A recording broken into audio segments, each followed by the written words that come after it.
understand, when I say that TPLF is a proxy of the CIA, really the former head of the TPLF, a guy named Zenawi, was recruited by the CIA by an operative named Gail Smith in 1980.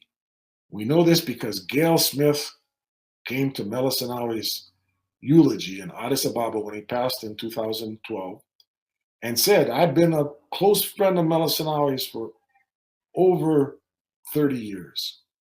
So back, at least by 1980, she was sent by the CIA to, her job was to make contacts and try to recruit people and promote them to be leadership of this ragtag guerrilla bunch of Marxist, Leninist, and Verhoevenite supporters called the Tigray People's Liberation Front.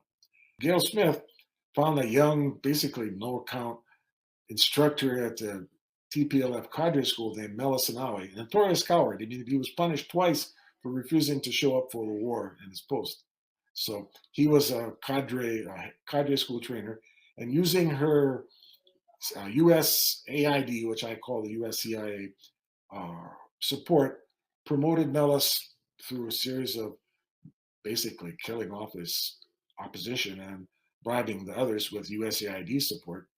And within 3 years, he became the head of the TPLF. It's unprecedented how he could rise all the way to the top with such a limited track record. He wasn't a war hero, and he wasn't, so how did he do it? Well, the CIA recruited him, supported him, and that became that's the 30-year career of Gail Smith, the CIA, and the TPLF. Now, you got to understand, Gail Smith went on from being a field agent for the CIA to becoming head of USAID to becoming a senior member of the National Security Council with responsibility for Africa and a special assistant to Barack Obama with an office next to his in the White House.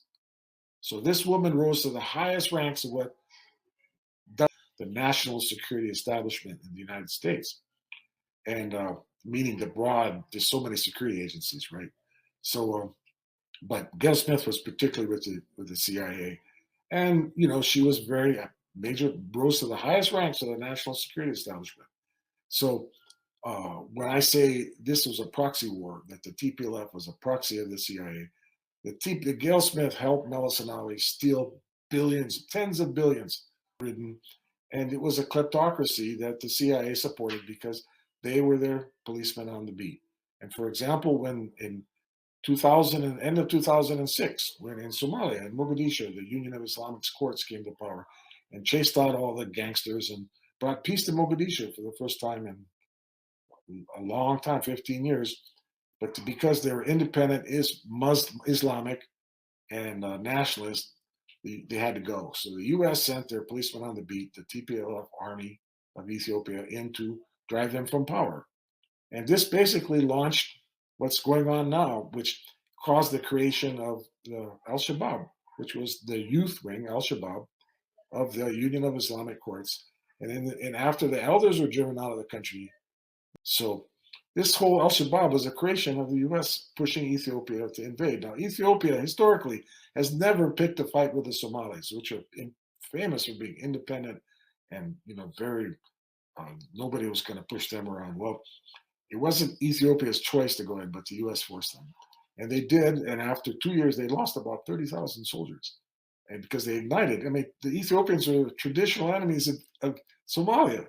To invade Somalia with Ethiopia was another colossal blunder, right?